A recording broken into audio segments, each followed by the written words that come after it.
I I know it's been a minute since I put a video out, and I know this is Halloween week, and I just want to read you all a little story that I wrote from my book of superstitions that I'm currently working on now.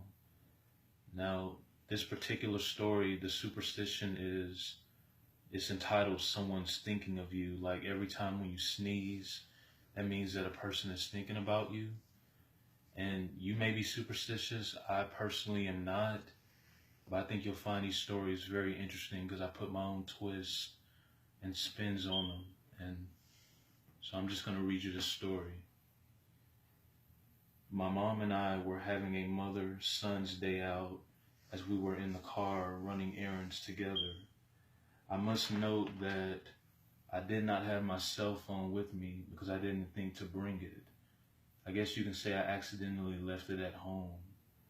Anywho, my mother and I were wrapping up our last few errands we had before we went home. I remember I must have sneezed at least 4 times while we were out. I didn't know if it was just my allergies acting up on me or if I was getting sick. I mean, what other logical rationalities would explain why I was sneezing so much? Anyway, my mom and I arrived back home in the mid-afternoon, like around 5 o'clock. I go downstairs to my room to check my cell phone to see if I had any missed calls for job interviews.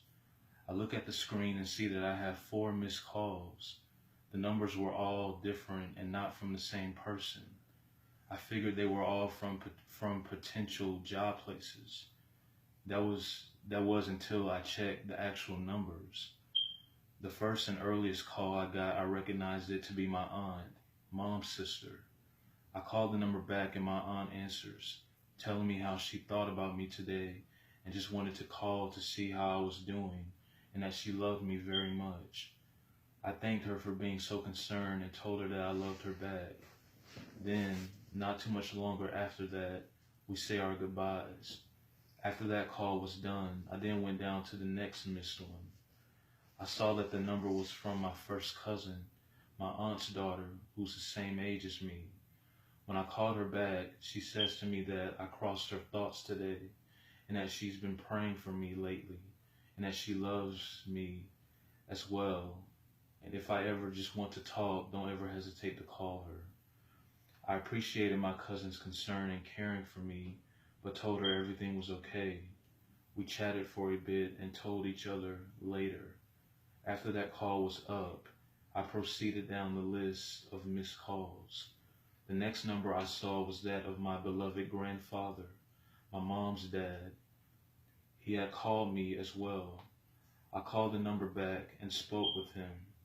My grandfather said to me how he and his mother, God rest her soul, were discussing me today in their conversation. I think out of all of his grandkids, I was my grandfather's favorite because me and him were so much alike. Not only did I resemble him somewhat, but I walked like him, talked like him, laughed, and even sneezed just like him. There was no doubt that I was his grandson. I told my grandfather that I loved him very much and that I would surely keep him in my prayers as well as my great-grandmother. Afterwards, I hung up the phone and went down the list to the last missed call I had. When I looked at this number, I was honestly completely and utterly shocked. The reason why is because the number was that of my father, who's not been in my life my entire life. I thought for a second before calling back the number about what I would say to him and how I would say it. It took a little bit of courage, but eventually I called back the number. When he answers, he starts telling me how stupid and selfish he's been all these years for not being a part of my life, and that if I'm willing, he wanted to make amends for all the lost time. I told him that I was totally willing because I've been yearning for this for quite a long time.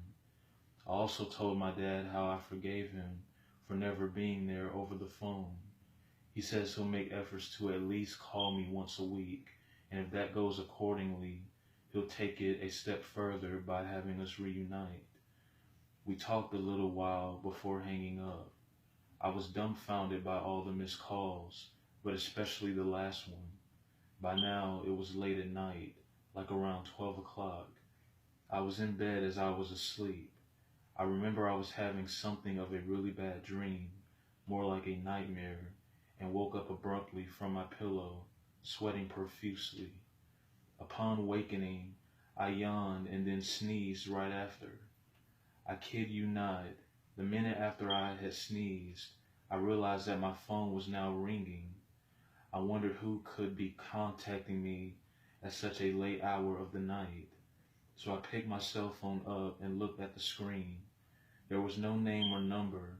However, it did say incoming call and had a devilish emoji with flames surrounding it for the caller ID. Confused, I boldly answered the call after it rung a few times. When I answered and said hello, no one answered at first. It was quiet on the other end for a few seconds. Then I said with some guts, "Who is this?" Or asked rather.